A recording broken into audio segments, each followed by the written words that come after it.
নৌকা ডুবে গেল, কিন্তু শেষ অবধি শুভমের হাত ছাড়ল না ফাইজাল। উত্তরপ্রদেশের এই ঘটনা প্রমাণ করলো যে ঘৃণার এই বিষাক্ত পরিবেশে এখনও অবধি মানবতা তার মতন করে ঠিক অক্সিজেন খুঁজে নিচ্ছে। শুভম নিজের গাড়ি নিয়ে রাস্তা দিয়ে যাওয়ার সময় হঠাৎ তার গাড়ির সামনে একটি ছোট বাচ্চা দৌড়ে চলে আসে। বাচ্চাটিকে বাঁচাতে গিয়ে শুভমের গাড়ি সোজা গিয়ে পড়ে একটি ঝিলে। তারপর আস্তে আস্তে ডুবতে শুরু করে গাড়িটা। গাড়ির ভেতর থেকে শুভমের আর্তচিৎকার পুকুরের পাড়ে জড়ো হওয়া সবাই শুনতে পাচ্ছিলেন, কিন্তু কি করবেন কেউ বুঝে উঠতে পারছিলেন না। ঠিক সেই সময় ফাইজাল, হ্যাঁ নামটা শুনে রাখুন, ফাইজাল তার মাছ ধরার নৌকো নিয়ে ঝাঁপ দেয় ঝিলে শুভমকে বাঁচানোর জন্য। গাড়ি থেকে শুভমকে উদ্ধার করার সময় হঠাৎ পুরো গাড়িটি ডুবে যায় এবং একই সাথে উল্টে যায় নৌকা। কিন্তু তাও শুভমকে ছাড়ে না ফাইজাল এবং নিরাপদে জল থেকে বের করে আনে তাকে। সোশ্যাল মিডিয়াতে এই ঘটনার ভিডিও ভাইরাল হতেই সবার মনে দাগ কেটেছে এই দৃশ্য। মানুষের জন্য সেটার জ্বলন্ত উদাহরণ দেখতে পেলাম আমরা সবাই। আর এই ঘটনা উত্তরপ্রদেশের, সেই উত্তরপ্রদেশের যেখানে দিন রাত হিন্দু মুসলমানের মধ্যে বিভেদ সৃষ্টি করার চক্রান্ত চলতে থাকে।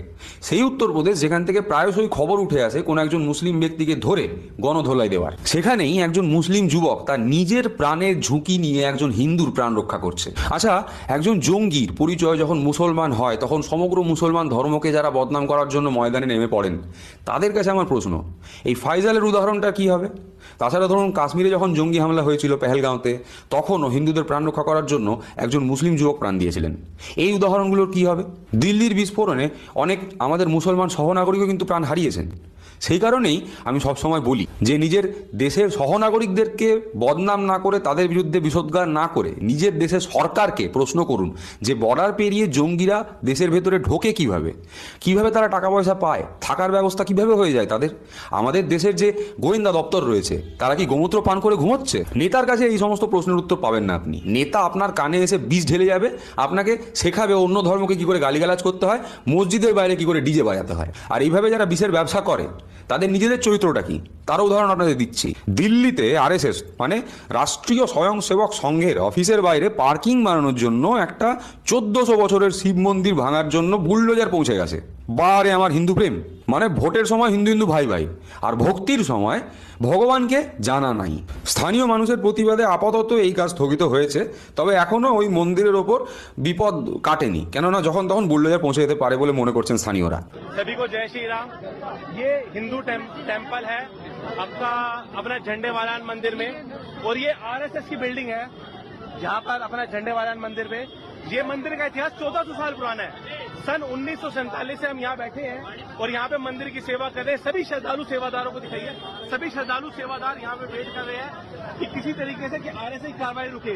सिर्फ और सिर्फ आरएसएस को पार्किंग चाहिए, सिर्फ पार्किंग के चक्कर में इस मंदिर को तोड़ा जाता है। क्या सही है? 1400 साल पुराना मंदिर सिर्फ पार्किंग के लिए तोड़ा जा रहा है। श्री राम मंदिर बना था अयोध्या में, पूरे हिंदुस्तान ने देखा था। मोदी जी की, योगी जी की फोटो हर जगह आई थी, और आज मंदिर टूट रहा है। कहाँ है इनकी फोटो? সুতরাং দেখলেন, দিন রাত হিন্দু জাগানোর ঢং যারা করে যাচ্ছে, তারাই আসলে হিন্দু ধর্মের কত বড় শত্রু। কোন মুসলমানটা গেছে ওখানে মন্দির ভাঙার জন্য? হ্যাঁ, আরএসএস কি তাহলে একটা মুসলিম সংগঠন, নাকি মোহন ভাগবত একজন মৌলানা? তাহলে দিল্লিতে কি রোহিঙ্গা বাংলাদেশিদের সরকার চলছে?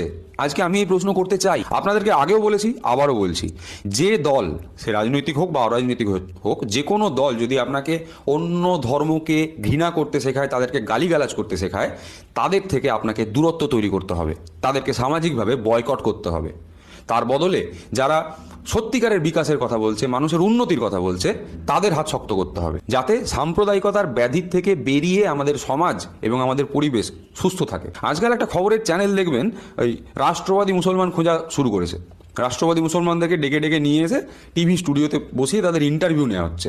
আমি তাদের কাছে প্রশ্ন করছি, তারা কি সাহস রাখে এই ফাইজালকে ডেকে নিয়ে এসে তার ইন্টারভিউ করার? দেখুন, ফাইজালের মতন রাষ্ট্রবাদী মুসলমান কিন্তু আমাদের দেশের ঘরে ঘরে রয়েছে, এটা আমার বিশ্বাস, এবং শুধু বিশ্বাস নয়, এটা বাস্তব।